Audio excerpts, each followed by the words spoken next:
So I'm going to do a quick recap from the session we had, because this is a link to the session we conducted on the OERs as well as copyright. So I'll quickly go through that. So in our previous session, which we are not going to touch today, we looked at what is open educational resources, what are the benefits of open educational resources, and then we look at some of the challenges when using or when creating content, when creating open educational resources content. And we had this section on how to create OER, and I promise you that we're not going to touch on that one in our previous session, which is today's session. So today's session is specifically dedicated on how to create your own OERs. And then we also explored what are open licenses, because we cannot talk about OERs and leave out the license part. And we touch base on what is fair use. Right, so today's session is dedicated on how to create OERs. But for the purpose of those who are joining us for the first time, you were not with us in our previous session. We looked at what is OER, and we then played this video, of which I'm not going to play it today. I'll just jump into the definition, which is definition by the Commonwealth of Learning, which who defines OER as materials offered freely and openly to use and adapt, that is for teaching, learning, development, as well as research. And then we look at different types of OERs. We have courses, videos, lesson plans, also lesson plans are also type of OERs. The classroom activities, you'll find that there are platforms which offer activities that you can adapt and use, and they fall under OERs. The learning objects, worksheets, journals, I mean, the list goes on and on. That's types of OERs. So we unpack this, as I've already mentioned, together. That's how we did it last time. And then we look at the benefits as well as the challenges. On my left-hand side, we have the advantages of OERs, and then on my right-hand side, it's the challenges when using or when creating OERs content. As you can see, I will dwell so much on the benefits, because today it's about creating the OERs. And the main thing, or the key thing here, is that of accessibility. And obviously, when we talk about accessibility, we cannot leave out low cost, in terms of you don't necessarily need to buy books, because they are ebooks which are licensed under open source, so they are free of charge. It's easy to use. You can use it face to face and as well as online. As I mentioned all these things, I also want you to think of your own OERs that you would like to create, or perhaps you've already, I'm sure some of us are already creating content, but it's content for their personal use. They haven't thought of sharing this content. So today we would be encouraging you to say, okay, you've got content here, how about sharing it? And you share it under a Creative Commons, which is the OERs licensing. Right. Another thing which is a benefit, especially for us as educators or education practitioners, is that of avoiding to reinventing the wheels. In that way, it saves us time and spend our time in the core, which is to deliver the quality content, than spending time creating this content. So when you're creating the content, you're not starting from scratch, but you are remixing, you are reusing, you are reinventing, and so forth. Also, what is really great about the OERs is that it addresses learning styles. You would see as we move on to our other slides that we talk about different types of OERs that you can create, which then addresses different learning styles. Right. We also look at different platforms where you can share your content, where you can join in the community of other educators who are sharing or who are freely creating and sharing content, not only to create and share content, but also to collaborate with other like-minded people. For example, I really like this platform, which is the OER Commons. There's quite tons of resources. What I also like is that you can filter what you are searching for, which is like by subject, as well as the education level. Right. So these are also other platforms where you can share your created content, where you can also access content that is being created by other educators. Right, we've got a link here which we shared last time. If you would like to take it down, you can screenshot this slide, the link at the bottom of the slide. That is where you can share some of the sites which are not listed here, which you are already using, so that we also become aware of those platforms.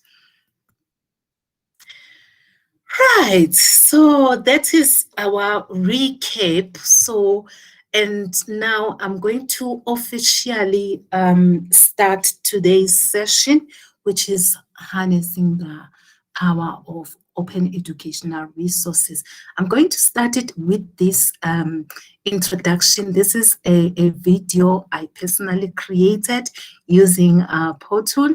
And at the end, I'm going to do a quick demo on how you could possibly create such videos for your students or for your audience that you interact with. But there's quite a lot of things that you can do. It's bringing excitement in the classroom, bringing excitement in the education sector. So watch this video. It's actually my introduction as your presenter today. I hope it plays. Right.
There you go. Right.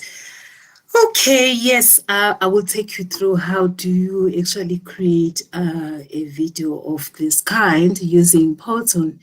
Right, please forgive me. When I was creating this video, I was full of energy, unlike today, I've been traveling. So I don't sound like I've got a lot of energy. For what?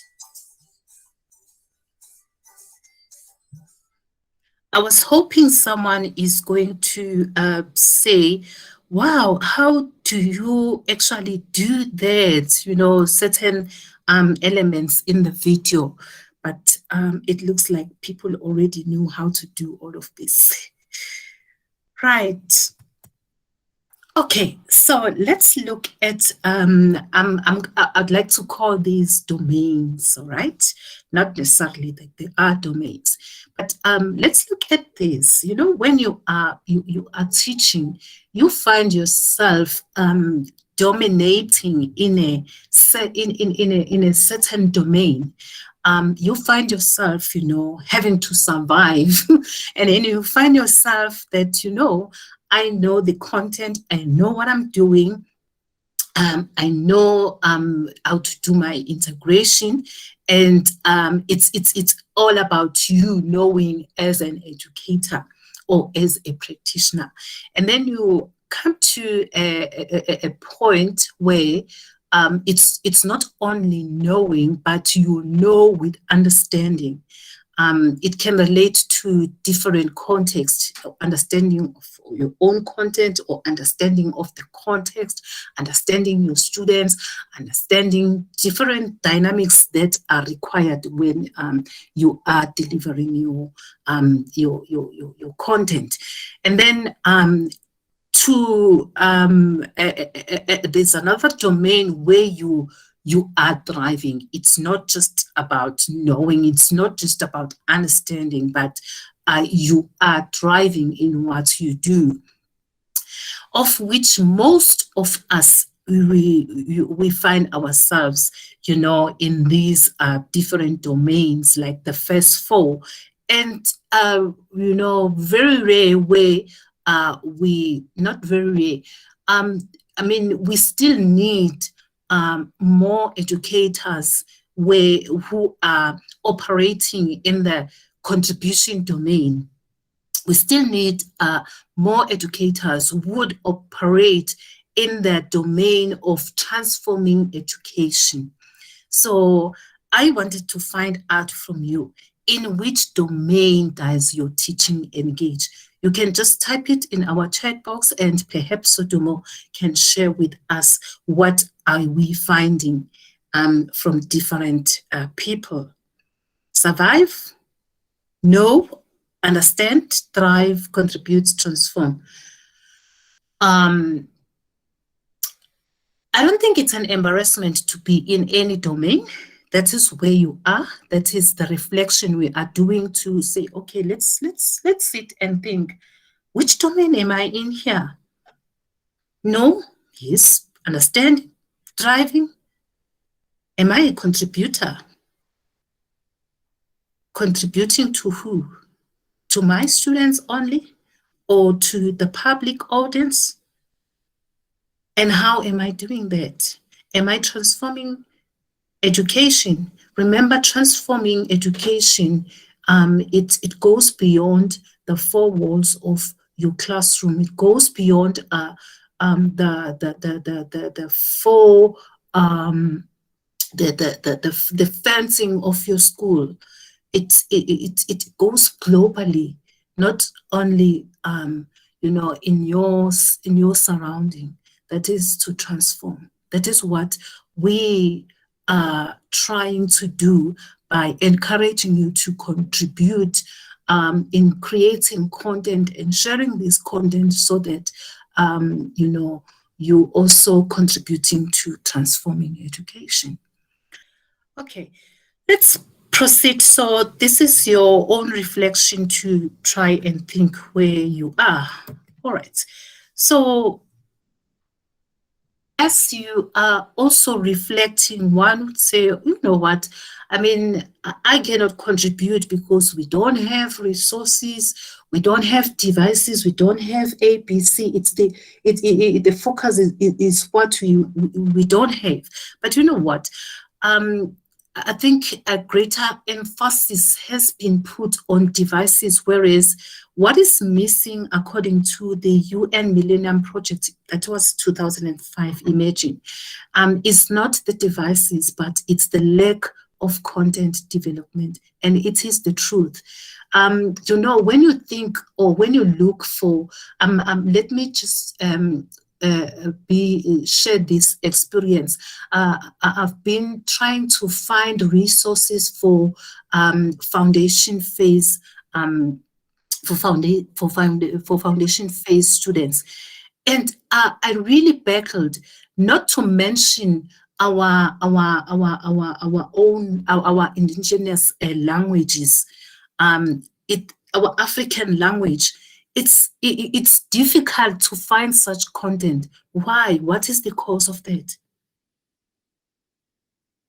What is the cause of that? Where we don't have much if you are a teacher and you are teaching a specific, let me say you are teaching mathematics, and we facilitate workshops, and you find that these teachers would say, when it comes to us, I mean, we don't find suitable resources that, compared to other subjects. Why is it so? It's because we lack content creators in that particular field or in that particular subject, right? Which is then pose a challenge to you to say, okay, why not create content for what is lacking? Again, this is also emphasized by ITU. The lack of content is the major barrier that governments need to tackle. But now let us not shift this to the government. Let us do this. Let us create content, because we have realized, look, this is referencing back to 2005, back to 2000, and it's still the issue where the barrier is the lack of content. So we need more content creators. Now let's look at, okay, how do I create content? How do I go about creating content? First, we need to understand that when you create content, we're not only talking about text content, né? We are talking about, we have varied formats that we can deliver, or we can share this content we're talking about.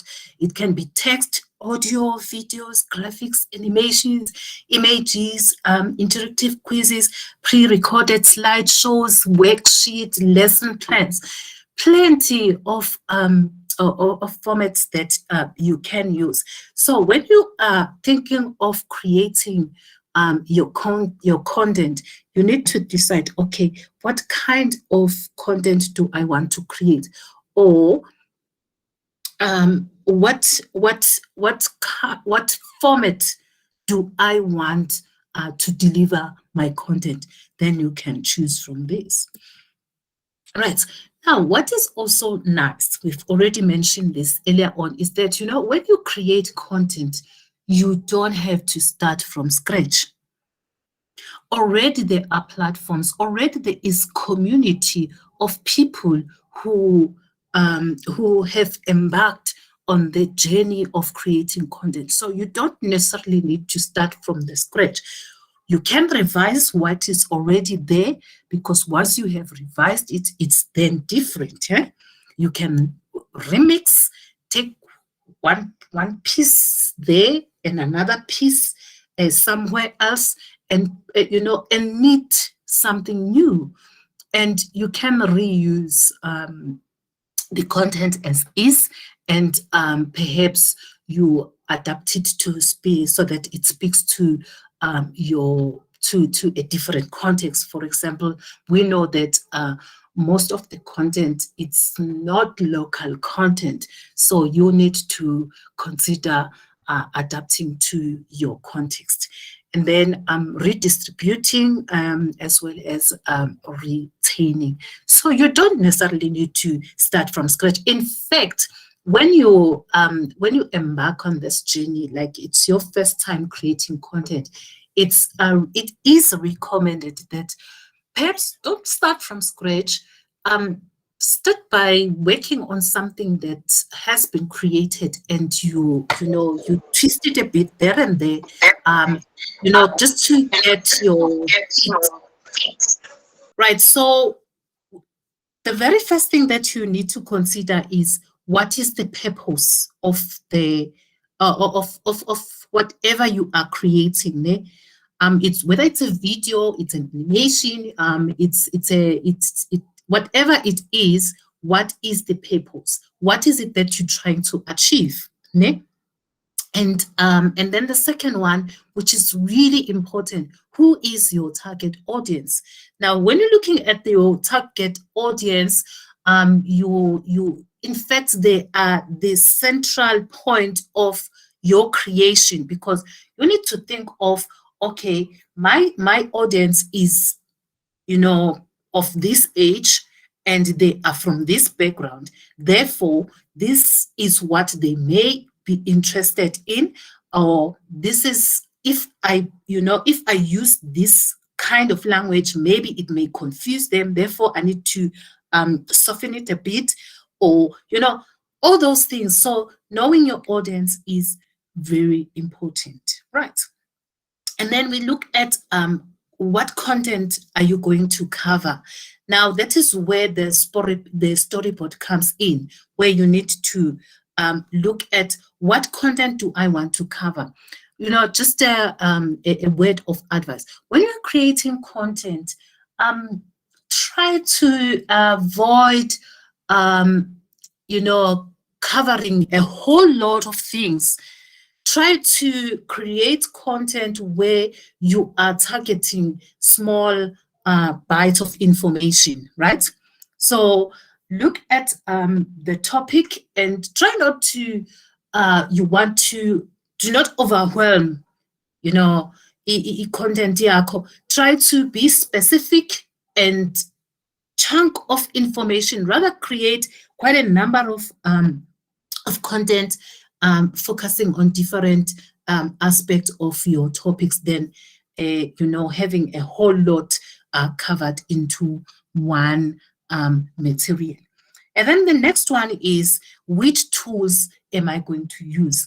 I think that is where we are going to zoom in for the purpose of this presentation, where we look at different tools that you can use, because I know that as educators or practitioners, we're familiar with what's the purpose, the goals, the objectives, the outcomes, and then you're familiar with analyzing your audience, and you are masters of your content. You know your content very well, but the gap is, now, what tools can I use? Perhaps you've got a whole lot of tools. How do I choose my tools? I think that's where the gaps are. So we will look at this one, zooming onto different tools. And believe me, today I'm going to knock your head with different tools that we are going to share with you. Be creative. Be creative. Don't put yourself in a box. Also, I was listening to someone over the weekend who was sharing, a different topic, and they were asking, about his life, and he was saying, well, it's good to think out of the box, but you know what? The problem with thinking out of the box is because there's always a box around, And then he was saying, you know what? With me, I don't even think out of the box. I there's no box, my thinking. There is no box around my thinking that I'm out of the box, but I can see the box. It's just that I'm out of the box. So what I'm trying to say is that, be creative, no box, Be flexible, do your own thing. Right. Acknowledge any content that is not yours. That is why we are going to touch again on copyright, because that's also important. Remember, we are remixing, you are reusing, repurposing. Therefore, you need to acknowledge the content which doesn't belong to you. Then look for support. That is very important. By looking for support, it means you need to connect to platforms where you find communities of people who are doing the same thing as you are doing. Maybe they are sharing content of your interest or of your own specialization.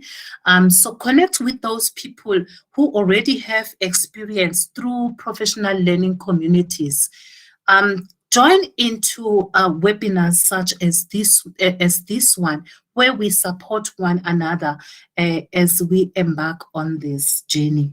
Right, so this is a guide on how to go about creating your own OERs, or what to consider when creating your own ERs. Now, as our end of our session, so now I'm going to take you through the different tools that you may want to consider.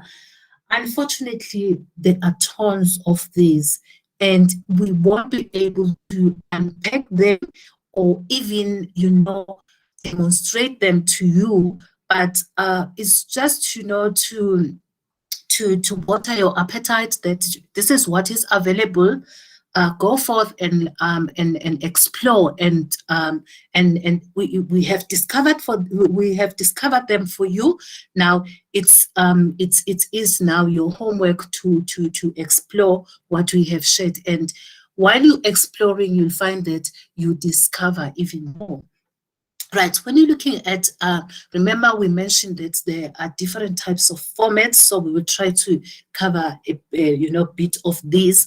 We've got text documents. If you are interested in creating content which speaks specifically to text, you can use productivity tools like OpenOffice. Remember, we're talking about free stuff here. No, we don't want to pay. We want to access what is free. So there is OpenOffice. I'm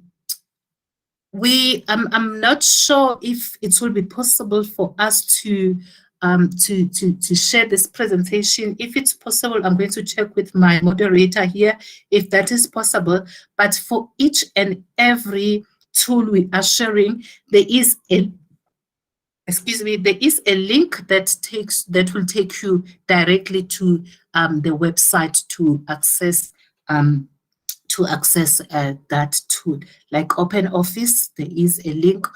If I click on it, it will take us to where you can access OpenOffice suite. And then we've got Google Docs. Google Docs, it's online. What is really nice with Google Docs is that if you are creating something, and you co-creating with a colleague or with colleagues, you don't need to meet. You can co-create wherever you are and come up with a complete product or a complete production of your work. So that's Google Docs. And then we also have Google Sheets and so forth. That is for text documents. There's more. I think my last slide on tools, I'm going to share with you a link where there is even more. Right, and then we've got images or photographs. We've got this image manipulation program, the GMP. It's the image editor.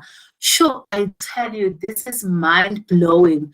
What is fantastic is that it is free and it is used by professionals. You can download it.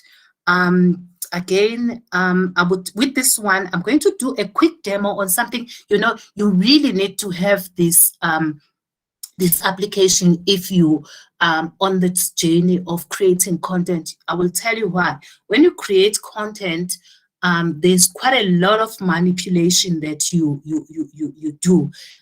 Manipulating the photographs, and also not only the photographs. Another thing is that of the size. You know, when you've got, you know, you're creating this content, maybe you're creating a website and it requires specific measurements of the image. And you know what? The cropping doesn't help. This is your tool, GIMP. Well, there's quite a lot. What I also like about the GIMP is that there are tutorials. If you don't even know where to start, it looks complicated, and it does look a bit complicated when you look at it. But with the tutorials, it makes things simpler. Right, and then we've got Flickr. I think Flickr is popular. It's for the management as well as sharing of images and videos.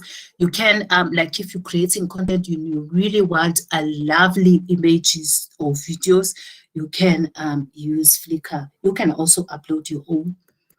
Right, and then we've got, we move on to videos.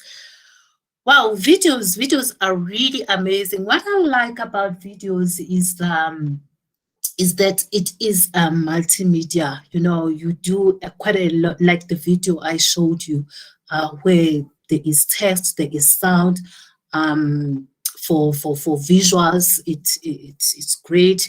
You know, also for, you know, for people with learning challenges or some sort of disabilities, you can have your you can have your animations, you can have your captions as well, which is really great. If you're playing sound, but you know, you include captions. And then porting, that is what I will demonstrate at the end of before we close the session. Porting, that's when you can create your animated videos, you can create your doodles. With VideoPad, also you can do the video editing there. YouTube, we're familiar with YouTube. You can store your videos and you can share them. What is also lovely about YouTube is that it's compatible with many platforms. Whereas, you know, when you're trying to embed a video in other platforms, you know, you find that it doesn't allow you to embed this and that. Whereas with YouTube, in most cases, it is compatible. Then we've got Vimeo. Vimeo is really lovely. All these, you know, there are similarities there and there. Vimeo, again, what is nice about Vimeo is that there is also a collaboration part of it, where you know, you find that there are people who are uploading content, and the content or videos which are uploaded are categorized for you. You can upload yours, you can share, you can have access to videos which have been uploaded by other people. Right, and Flickr, I've already mentioned Flickr. You would note that other tools or other platforms are multi-purpose. They can do more than one. You can do more than one thing with videos. And then we come to sound files. With sound files, like you want to create your podcast. There's many more, of course, but these are the ones that we're sharing with you. Audacity, it's one of the most popular, and it is free of charge. Right, and then we've got SoundCloud, CC Mixter, and then we move on to presentations. With presentation, obviously, we've got OpenOffice, we've got Prezi. Sure, I'm in love with SlideShare. SlideShare, it's really amazing. If you're thinking of creating really brilliant PowerPoint presentations, visit SlideShare, and you would be inspired and be able to create really powerful presentations and share them with the public as well. Okay, so that's presentations for us. And then we've got Easily, that's for infographics. And we've got Visual LY, that's for infographics and data visualizations. I mean, with that one, you need to have a bit of an experience. So you can start small by really remixing what is already available. And as you remix, I will tell you, as you do your remixing, you get the hang of it, and you are able to learn techniques and strategies of creating your own stuff. Then we move on to where you create blogs, where you create your own web pages. You can use WordPress. I love WordPress. It's very easy to manipulate. It's also user friendly. It's not difficult at all. You don't need to be an HTML guru to create your own website. So it's possible with WordPress. And then there is Tumblr. There is Blogger. Also, Blogger is user-friendly. It's very easy, and there are quite a number of templates that you can start working from, creating your own blog. Right, and we have electronic books. There's quite a lot of those, but we're sharing Lulu with you, which is the ebook publishing. With Lulu, you can, what is lovely about these platforms is that, you know what, you access, it's not only about consuming, it's consuming as well as creating and sharing. As I have promised, please check this one out. Remember when I said I'm going to blow your head? There you go. Please take down this URL. You will find tons of tools that you want to work on.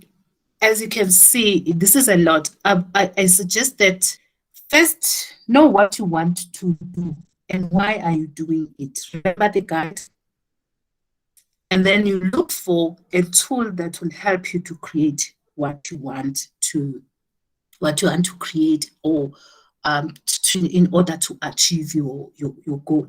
Remember, it's not about the tool.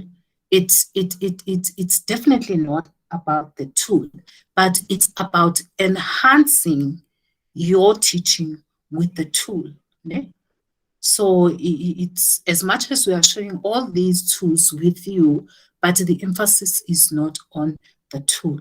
It's enhancing what you are doing with your students. I'd like to think you have managed to take down the URL. Sure, if you go to this website, there is even more that you will find. I mean, this is really about transforming our classrooms when we are infusing these different tools in our classrooms. Now adding to this basket. Wonderful. Thank you so much. Thanks, Otomo, for reading that for us. Right, so let's move forward. We're now looking, okay, yes, we want to create this content. So when you create content, yes, obviously you own the rights for your intellectual property. That is what you have created. So there are things that you need to consider when it comes to licensing. What is it that you want to prohibit, and what is it that you want to allow? It doesn't mean that, you know, when you create content, it's entirely up to you what you want to share and what you don't want to share, and what is it that you want to receive royalties for. What is it that you want to sell? You know, it's entirely up to you what you want to share freely, and what you don't want to share with the public. Right, and then a quick one on this. it's talking about copyright.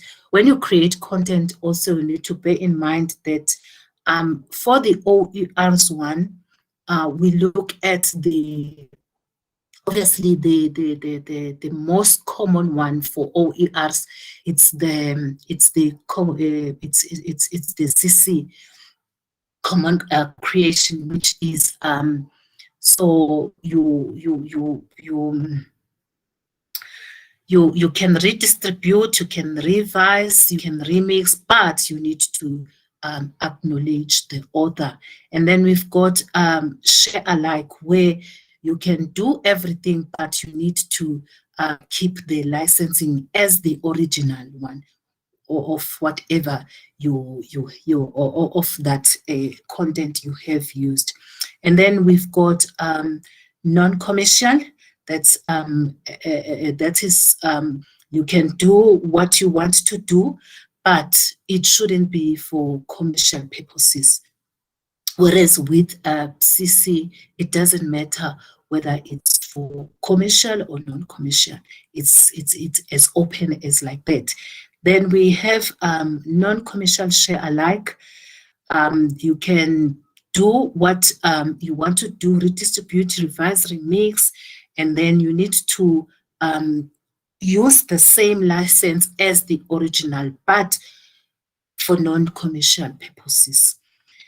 And then we've got the non-derivative one, that is, you don't do anything.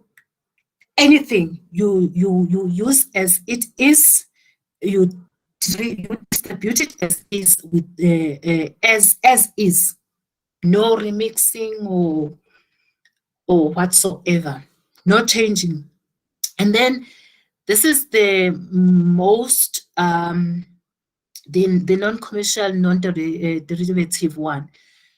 You redistribute as is, but not for commercial purposes. So these are the things that you need to consider. What type of licensing do you want to use for your intellectual property? Right. Now we are going to take time to do a demo using Porting. It's going to be a brief, obviously, as I mentioned earlier on, it's just to entice you. It's not going to be like when you watch the demo, you will be able to, it will be all about trying it out and being creative, and not to be scared to click on different, if I click here, what's going to happen? Let me try this, let me try that. Okay, so this is the URL. Oops. I'm now going to exit.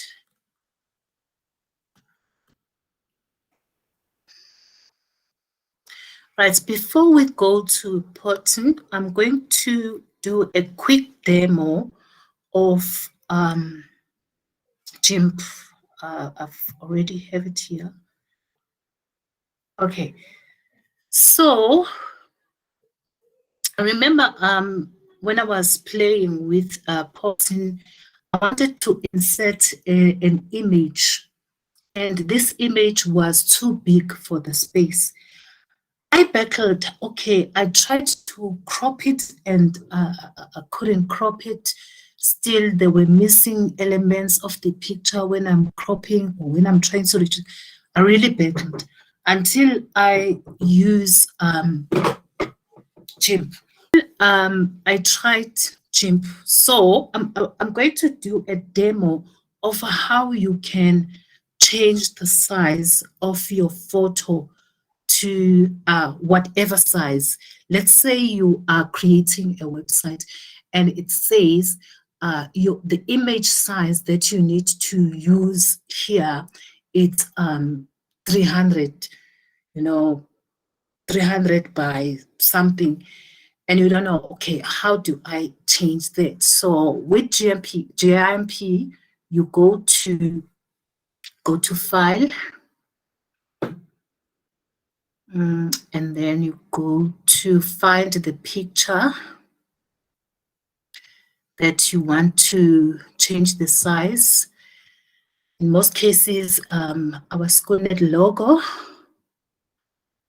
you find that it's not fitting and you are reducing the size and it changed the original and whatnot. So this is our SchoolNet logo, and you are creating something and you want it to be smaller. Okay, I'm just using our SchoolNet logo. It's so pretty. Right, so this is our SchoolNet logo, and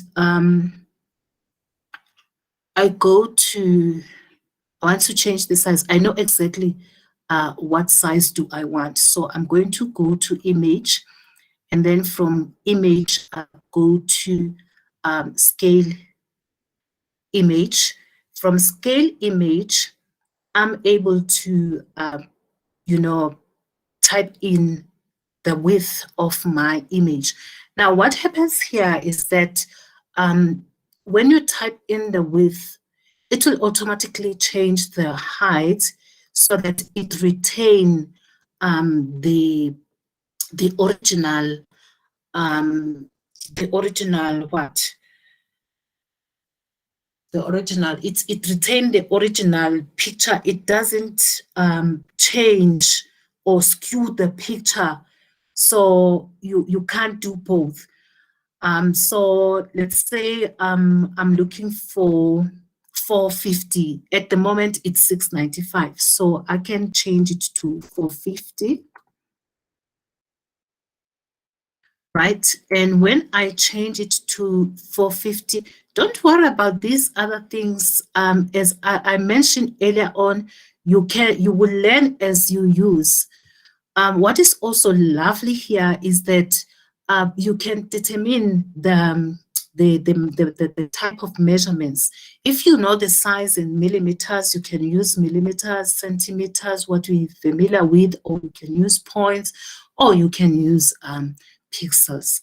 I'll still use my pixels, and then I click on scale. See, it changes, and it's now the 450 I'm looking for. If I want to scale it further, can have 250. There you go. So you can then insert it to that tiny space. Maybe it's an A4 page, what that you want, and you don't want to like fiddle with the image quality and so forth. Once you have changed the size, and then you can export it.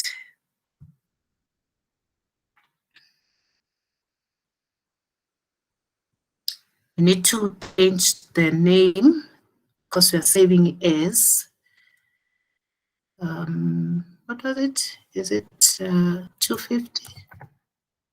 I don't remember, but say new, and then I click on export.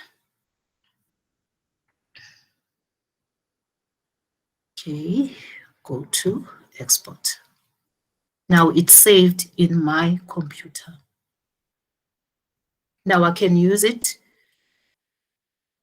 from my computer and insert it.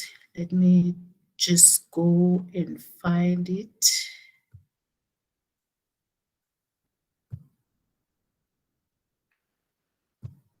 Insert pictures.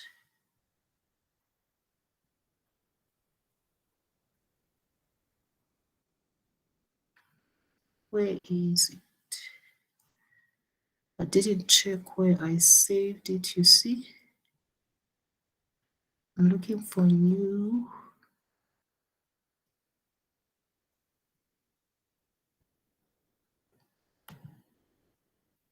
I always tell my teachers to check where are you saving. And I did not do that. Okay, fine. I'm going to save it again. And this time, I'm going to check exactly where I am saving it. I'm saving on this folder.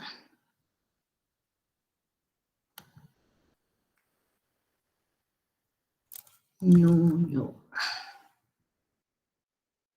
Save.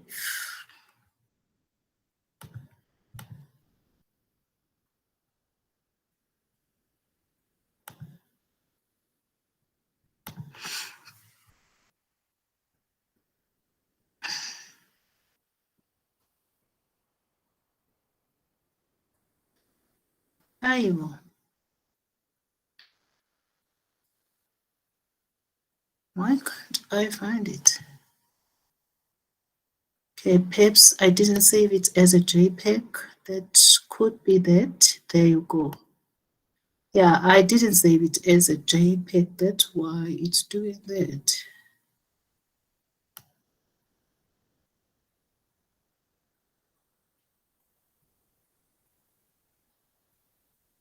There it is.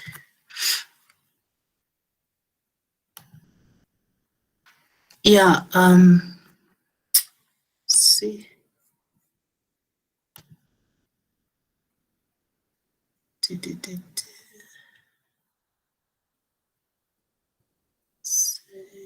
Yes.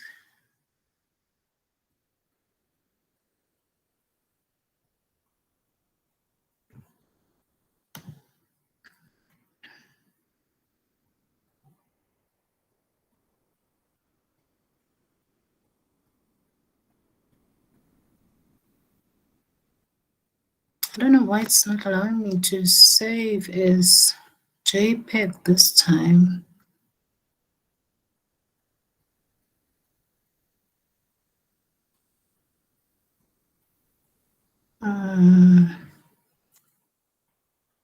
Okay, so I've been saving them like as JPEG, but I don't know why it's not allowing me, and it keeps on saving as different file formats. So that will be your homework to find what is happening here, because I don't have time to troubleshoot it right now in this session. It's going to take long. Okay, so that's your homework, right? So that is GIMP. You shouldn't have problems. I don't know why it's doing that for that. So you can try that and change the format from, you can change the format to JPEG. You can change it to PNG as well if you want to, but JPEG is versatile. Now I want to go to Powtoon.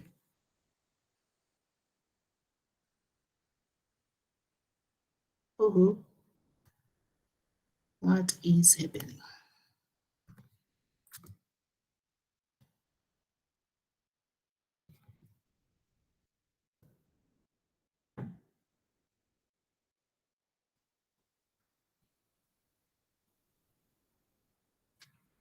All right. Well, what happened here is that because I did not sign out and I said I want my computer to remember me each time when I come here, but it's very simple. The first step is to go to Powtoon and then you sign up. It's free. Obviously, with the free version, there are limited functionalities that you have access to.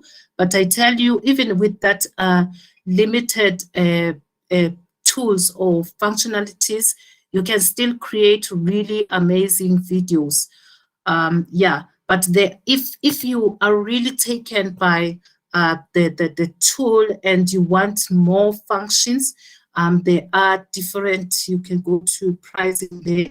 There are different subscription prices that you can go for. But start with the free one, play with the free one, and see what is possible with the free one. So like I've said, there's quite a number of templates. So start with templates. What is possible with templates? And what is not, you can choose any template and you change it to what you want to create. Obviously, with the templates,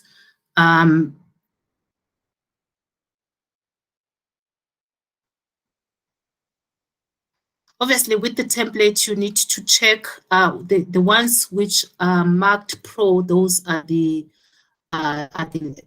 paid ones we won't be able to use. So you've got these. So look for the non-pro ones.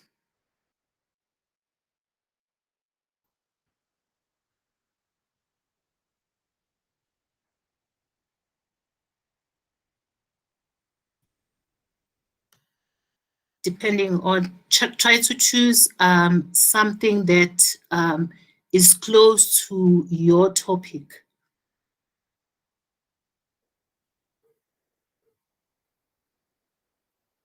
I'm sure we can choose anything.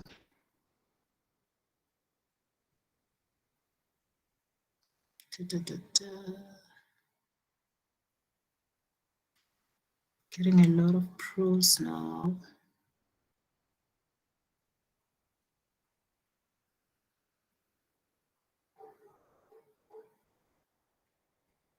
Okay, let's go for these 5 video tips.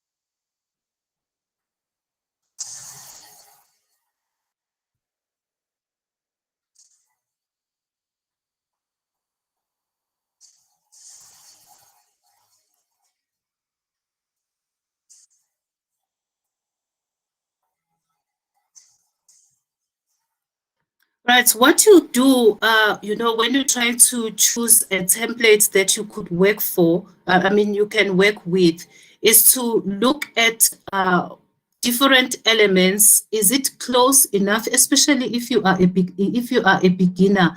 Does it have certain things that I want to include? Obviously, it's possible to change the background. It's possible to change everything. But if you are new, and you're really not sure how it works, rather choose something which is really close to what you want to do. And then you can go to edit this template.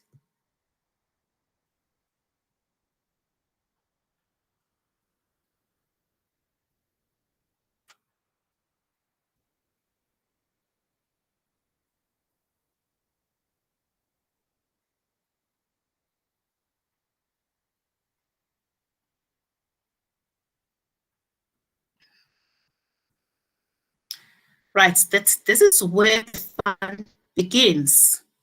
You see, here you've got these different slides. See, the ball is on your court now. You get creative here and do what you want to do. Right, so this is your first slide. With this first slide, you can change the text, you see, and you can change to whatever text you want to use. There is the format, the style, the size, the color that you want to use. There are also effects. Let's click on effects. Now, when you click on effects, that is where you are able to change this text from being a static text to do your doodle. So you can say, okay, this is how I want this text to appear. Like in my video, remember, it was like writing. So you can change it to the first one, and you can choose the text effects. Again, when you're choosing different elements here, don't overdo it. Also think about your audience. Okay, how do you want it to enter? Play with all of these, you know, especially if you are doing it for the first time. What would happen if I click here? What would happen if I click there? And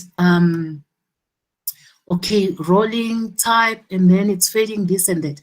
So you play with this, right? And I'm going to exit the effects.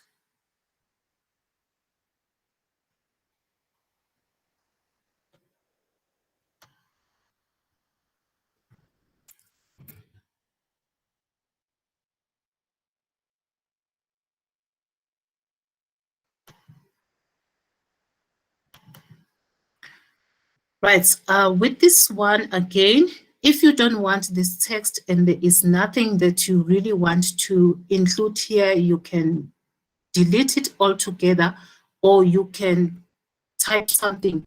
Remember, you need your storyboard to know, okay, in my first slide, what information do I need in my first slide, in my second slide, sorry, in my second slide, in my third slide, and so forth. So you already know in your mind what's going to be your very first slide or scene in a form of the video. So it's demo 1, 2, 3.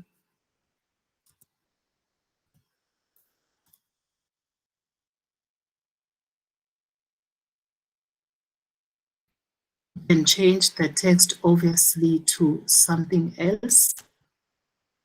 And then with the pick, as you can see again here, on this, you can swap. Okay, what happens if I click on swap?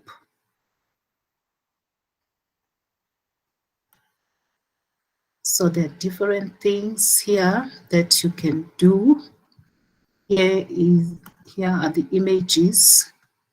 So you can choose images that you want to swap with, or if you already have an image that that's in your computer, you can use that image.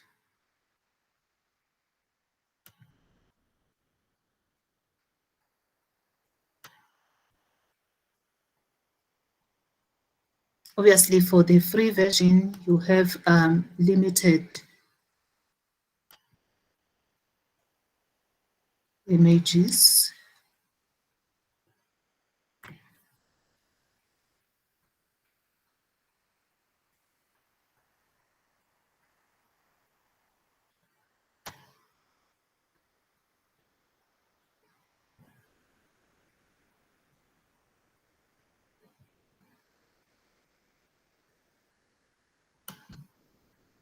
You see, I'm playing with it now.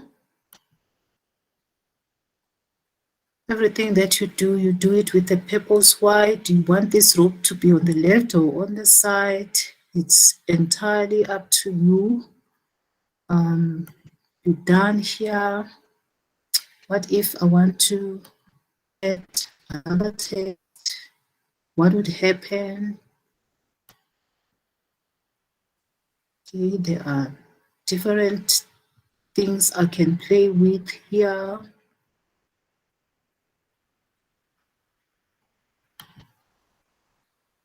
Now there is another title that I can add. So I can say testing, and then I can change the color to white.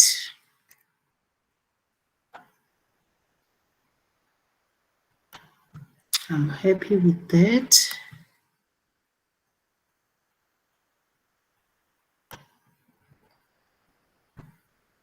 Okay, let's check the second one, what's going on here.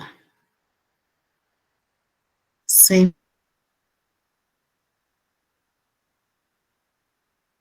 thing.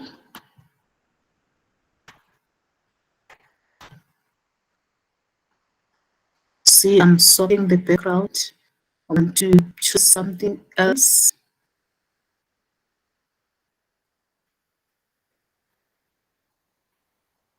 Okay, I'm gonna go with this, let's go with computers.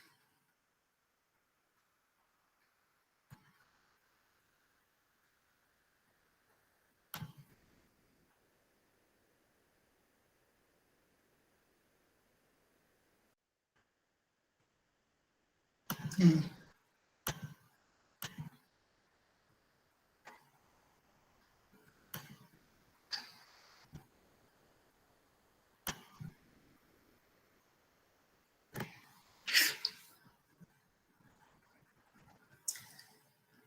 And then you can do your text. You play with this the way you like it. There's quite a lot to play with. I chose a template which is not really exciting. I'm trying to find. So here it's about the background, it's about the text, it's about the boxes that you can play with.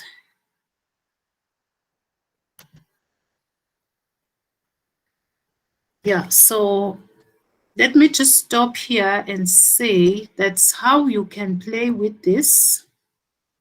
Those are different tools on the right-hand side. Remember, this is only when you are editing, the existing template.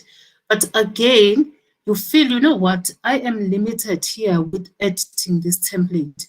You can switch on to create.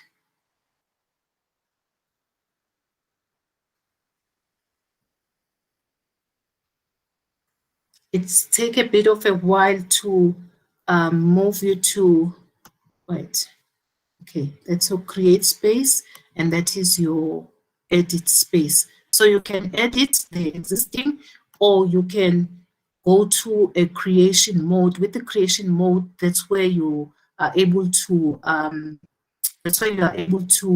have access to these different tools.